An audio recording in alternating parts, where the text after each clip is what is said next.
Сиз тердиңиз, жанагы холодильникке барып чогулттуңуз, киргиздиңиз, андан кийин сатып атканда бир эстет дагы бир көрчүлөскө айтып коелу. Сатып аткан жолдор оңой болуп атабы же кыйынчылык жаралып атабы?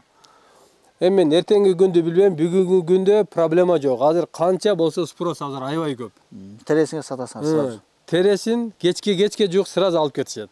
Өзүлөр. Проблема жок. Андан азыр ызбыт жагынан проблема жок. Акыркы бир 2-3 жылда алалычы, тренд болуп атпайбы мөмө бизнеси? Сатып атасыңар, проблема жок. Азыр ушул убакытка чейин проблема жок. Нормально келатат.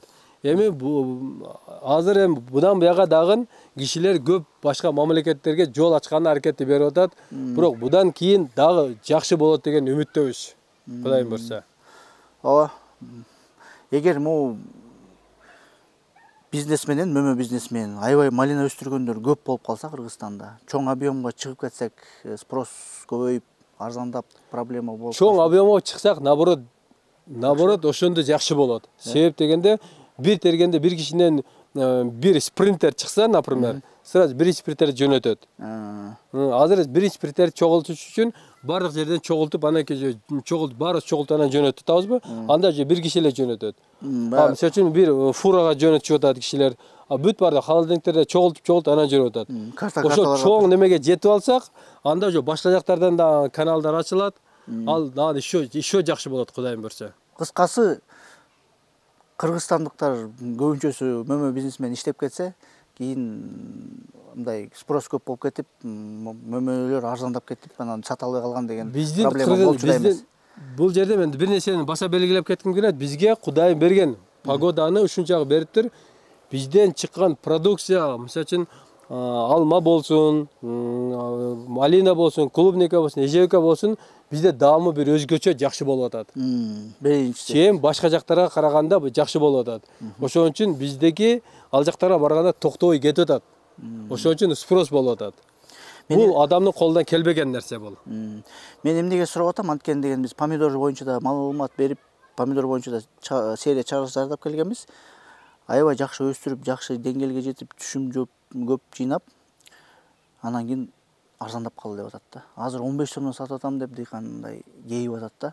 Ошол проблема мөмөлөр менен болчудайбы, болчу эмес, Жок. Эми бул помидордун немеси башкача, малинатка башкача, эми ошондой болуп калышы деле мүмкүн эртеге. Аны мен билбейм. Бирок азыр ушул убакытта азыр канча болсо кетет. Эми ооба, эртеңки күнү бир гана Кудай билет да. Ал Алла Тааламдын өзүнүн бир буйругу да, туурабы? Бирок бүгүнкү күнү жакшы болуп атат. Силер уверенно иштеп атасыңар, туурабы? Ошол нерсени негизи айтып кетсек болот. Кыскасы, жакшы үмүттөбүз. Мында биз жаман үмүт жок. Себеби дегенде азыр бул убакытта чейин жакшы болду. Анан адамдардын азыр астыга умтулуусу, мисалы үчүн Кытай менен сүйлөшүп атат, Дубай менен сүйлөшүп атат. Биздин өзүдөн бүт баардык Кыргызстандан чыккан продукция, мисалы үчүн малина болсун, эжевика болсун, клубника болсун, Россиянын өзүнө эле жетпейт. Бул жерде Россия, Казакстан основном ошого кетип атат. Кыргызстандыктар баары иштесе дагы Россияга жетпейт дебейсиңер. Ооба. Ошого коркпой эле тиге бериш керек аны. Эми ар бир адамдын эрки өзүндө, бирок мен ошондой үмүттөмүн. Бир мындай эгер анализ кылып келсек, анда ошондой жыйынтыкка келсек болот экен, Ошондой эле, мисалы үчүн Россия чоң экен да. Биздин Кыргызстан кичике эле, көп деле чыкпайт экен бизден. Бүт бардык жерге тикен үстөт эле. Биз бир эле Россиянын бир эле шаарына эле жеткизе алабыз да.